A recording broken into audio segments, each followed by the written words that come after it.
This is Chef Jason from the Cork 1794. Chef, I wanted to come to you because this is the second episode in this series, and you have a depth of knowledge that I think you can portray to the people at home on how to cook the best steak they possibly can. Sure. Using the knowledge that you have without using the tools that you have. Yes. You know, yes, like that how would definitely you, helps. how do you take the knowledge you have and go home and make a steak for yourself at home? Like that, those are the kind of things that I want people to get across. So Okay. right off the bat, without thinking, Okay. top 5 tips for cooking a steak. Don't even think about it, go. I think grade is definitely very important, the type of steak that you pick. You know, you have select, choice, and prime, and if as good as the deal seems at the grocery store with your select, probably don't buy it because it's gonna be tough. It's just not a good eating steak. Seasoning is definitely very important. When you season your steak, salt and pepper, and very liberally as well. Yeah. And use a good salt. Don't use iodized salt, anything like that. It's gonna change it completely. At least use kosher salt. Yes. Okay, when you're doing that. I would say the thickness of the steak also is important to be able to seal in those juices. Don't get something that's your paper thin unless that's what you're looking for, because you're just gonna sear on both sides and like it's already done. The temp as well, I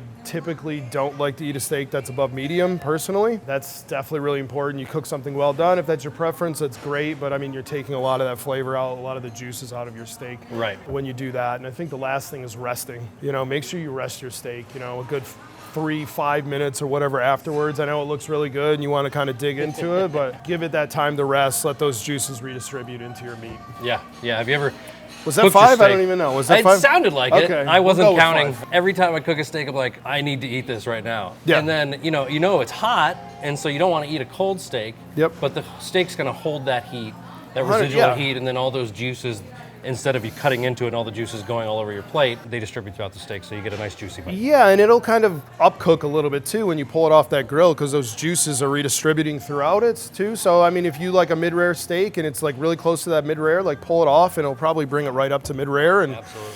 At home, I like to cook to about 110. Yep. 115 maybe at the most, and then let it rest for 10 minutes, and then it gets up to about 125. That's kind of where I like Yeah, my absolutely. steaks. Yep. So, all right, awesome. So here at the Cork 1794, you guys use a system that is kind of similar to like a Peter Luger steakhouse. You know, like a Correct. super renowned New York City steakhouse. so it's, I mean, it's like a broiler. What we have, it's a Montague broiler, and what it is, so our top part of it is basically a searing surface. Okay. Okay, and then the inside of it with our drawer that gets up to 1200 degrees. So another thing I don't remember if I mentioned or not, but like high violent heat is what you want to get that nice sear on your steak. Nice. That's also a really important tip when you're cooking steaks. Yeah, so like get your pans hotter than you think you have to. Yeah, like if I'm at my house, like I've said before, like I always use a cast iron pan, and I got that thing ripping hot. Yeah. Don't use olive oil because olive oil has a really low smoke point, but use like your vegetable oil, canola oil, or whatever, so you can get that thing rip roaring hot too. Yeah. And if you find yourself cooking a T-bone or a porterhouse as well, like I always like to stick it like vertical up in the pan first, because you want to be able to heat that bone throughout. Because if you're ever eating a porterhouse or a T-bone and you get close to that bone and it's kind of chewy, it's kind of like, you know, like a lot rarer as well. It's because that bone's not heated up through. That's Okay. gonna be the last part of that too. So I like to flip Great that, tip. get that bone super hot, and then you can start your searing process for it. Gotcha. Okay, that's a great tip. I never heard that one before. I'm using that. Yeah, So- use it. So what are your favorite steaks that you like to buy at home? I'm a big ribeye guy, and that's just because of the marbling with it and the fat content to it, and I think it has the most amount of flavor that you're gonna get. I know filet is one of those things that a lot of people like to, you know, that's what they like to cook, and that's Yeah. what they like to eat. We sell a lot of fillets here, and that's great, but for me, I mean, it's that nice tender piece, but you're lacking a little bit of flavor, so I like the fat content of a ribeye. New York strip to me is also really good, and if you want to kind of combine, like if you like filet, if you like New York strip, go for your porterhouse. It's got both of them on there. And I'll even, like I'll do a baked potato as well, and this is kind of one of those things I do once a month, once every 2 weeks or whatever, and I'll take all the drippings from my pan too, and I'll just dump it right on my baked potato, so you get that garlic flavor, the herb flavor, for like brown butter flavor as Yeah, well too. yeah. So Don't waste that's that one juiciness. of my that's one of my go-tos that I like, you know, have a couple cocktails, go home, you know, a couple days off after. So. Nice. I'm gonna jump behind the camera and we're gonna go over to Chef Jason's big giant broiler and show you how they like to cook a steak here, because it's freaking awesome. And you can kind of mimic this at home if you have a griddle or a cast iron pan, like he said, and your oven with a broiler. So, or if you got a grill that has like a couple levels, you can do it that way at home too. What we're gonna gonna do today is we're gonna do the ribeye. As I said, favorite cut, a lot of great marbling, fat, that's all equals flavor. That's a huge ribeye. Yup, and as I said too, like the thickness of it, that matters. A little bit of oil on there, okay? Now why do you use the oil? Well, if you're using a pan at home, you just put it in your pan. With what we have right here too, I just like to put it on the steak, and then when you season it, be really liberal, like that matters too. When it looks like it's too much, you're gonna lose about 30% in the cooking process anyway, so you wanna have that nice flavor on there. If you wanna season your steaks 24 hours before, it's gonna penetrate into your meat and you're gonna kinda get it a little bit more throughout, but especially a thick cut like this, you know, you're seasoning both sides. You want to have it where every bite's going to have that salt and pepper in it. Another tip that I didn't mention on there too, on the top 5, because I wasn't allowed to think, but now that I'm thinking, don't touch your steaks. Like when you put it on your surface, your hot surface, just let it go. You know, let it get that nice even sear. Like I see people all the time playing with it, flipping it around. You're losing your juices. You're losing a lot of those things on there when you're doing that. For us, we just let it go on the one side, sear it, flip it over, sear on the other side, and then we're finishing in this broiler over here. What is it that's so special about the sear? And that caramelization, especially when you have something like a ribeye where that fat's gonna kind of break down, definitely really important in there, but it's also like a texture piece. It's kind of that crunchiness on the outside, juicy on the inside. It's got a better mouthfeel. Really important. I think the people who really knew steak for a long amount of time have always known, you know, you want to have that nice sear on there. Yeah. Maybe it's, you know, it's being distributed a little bit more. People know more about it now, but I mean, you went to a steakhouse 30 years ago, they were doing the same shit. They're fucking searing it on, you know, probably something similar to this, you know, so, and that's to me what separates like a really good steak from sometimes, you know, your chain restaurants or things like that that are just throwing it on a grill, and I think that's kind of the thing that takes us over to another level. Oh, that shot never gets old. Yeah, you're gonna get that nice color. It's even too, because we didn't mess with it, we didn't touch it. One more flip, we'll let it go on the other side. And you'll see too, when we put it in this broiler over here, and this, like I said, violent heat is what you want. You know, if you don't think it's hot enough, let it go. And when you think it's ready to go, let it go another 30 seconds, because you want that nice heat on there. And you'll see when we put it in here, just the bubbling and everything from the fat that's in there that's rendering out. It's to me, really, really beautiful. You don't need to do a lot to a steak to make it taste good. Salt and pepper, I'm like a purist with that. Yeah. If you like butter on there and basting, like I said, that's also really good, but don't put fucking mayo on it or any other bullshit. Like, it doesn't need it. It just let the beef, like, speak for itself. I know, if you've got a good steak, why do you want to, that's full of fat. Yeah, Fat like this. I know. You don't need to add another layer of fat to it. I mean, you're putting oil on it. Yeah. But that's more for the sear and more for the adherence of the steak. So what's your favorite budget steak?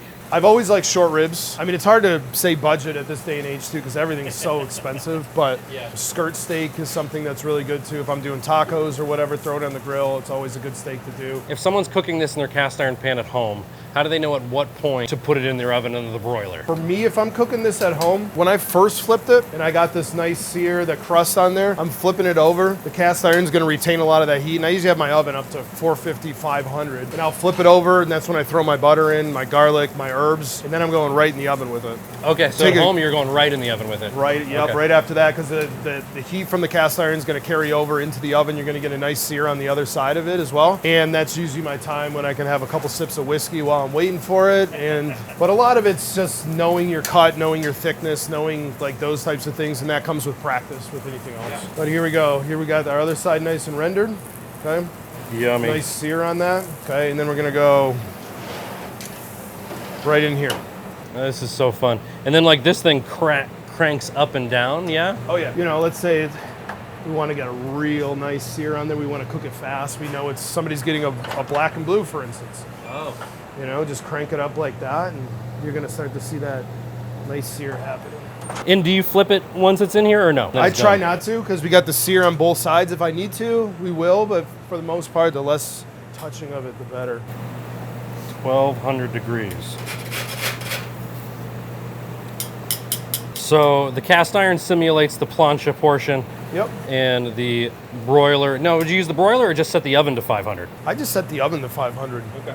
And just let it go in there for a couple minutes, you know, a few minutes here. And as a chef who's been cooking for how many years now? I got in this industry as a dishwasher when I was 13, so 36 now, so a lot of years I've been in kitchens. How do you know, because obviously you're not using like a thermometer to temp, how do you know when it's at medium rare? At this point in my career, it's intuition, you know, it's just knowing what it's supposed to look like. You could touch it a little bit, you know, and you should be able to kind of feel how it's supposed to be. The tougher it feels or the less your finger goes in, the more well done you're kind of getting to. Yeah. For me, it's just practice, practice, practice. You know, when I was a young chef, I would go home and I'd just cook steaks and just how it looks, how it feels, and all those things, and figuring out the best techniques in order to do it. Cook enough of them, you're gonna get better at it, right? Yep. It's like anything. It smells amazing. But yeah, you can start to see that nice caramelization going throughout. It's bubbling up. Can you see that?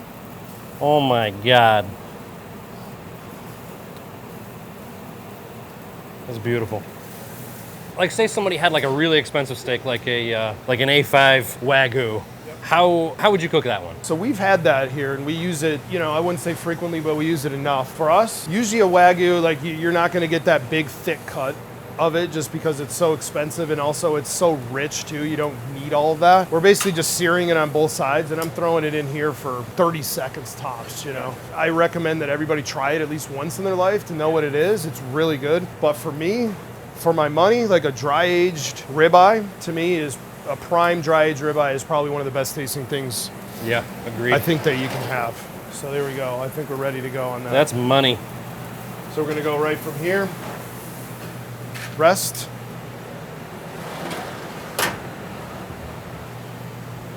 Does the presentation make the steak taste better? Probably not, but it definitely helps. Presentation, I mean, they always say you eat with your eyes, and that's a true thing. I think that with steak, it doesn't need a lot, because a steak to me is just beautiful as is. But if you can do little things like, you know, you could buy these salt block for your house, you could heat them up on the grill surface. This is a wow factor too if you have guests at your house, something different. If you have a larger cut and you're all sharing it, let's say as an appetizer or whatever, you're all picking at it, put it on a Himalayan salt block. It's gonna look really good. Your guests are gonna be wowed by it. And it also helps the flavor of it as well. Himalayan pink salt already tastes really good, super clean as well. So let's slice into this, see how I did. Now I see you're slicing at an angle. Yep. You want to always cut against the grain with beef, especially, just because it's going to be it's going to be a little bit more tender of your eating. So definitely my favorite cut. And you're gonna eat it. Oh, for sure. Yeah. We're not doing like Lady and the Tramp where we're going to share one piece, are we? Negative. Okay. Take this one with a little bit of the fat on there. Oh yeah, that's a big mama piece. It's early, just so everybody knows. Oh, I try not to swear on my channel. Yeah, I think I may have sworn a little bit. That's okay. You're allowed. You're the chef. No. It's amazing, and I'm making a mess. As a parting words of wisdom, any advice for the people who may be watching this video? I think the biggest thing is, you know, have fun with cooking steak and don't think too hard about it. There's a lot of things that go into it too, but like that's how you get better, is just continue to trial and error, and don't do a bunch of shit that you shouldn't do to steak. Salt, pepper, high heat, and you'll be good. Yep. Wonderful. Well, I appreciate y'all. Thanks for watching. Oh my God, it's so good. I promise I didn't want you to do this just so I could eat steak in the morning, bro. I don't care even if you did. It was fun. So thank you.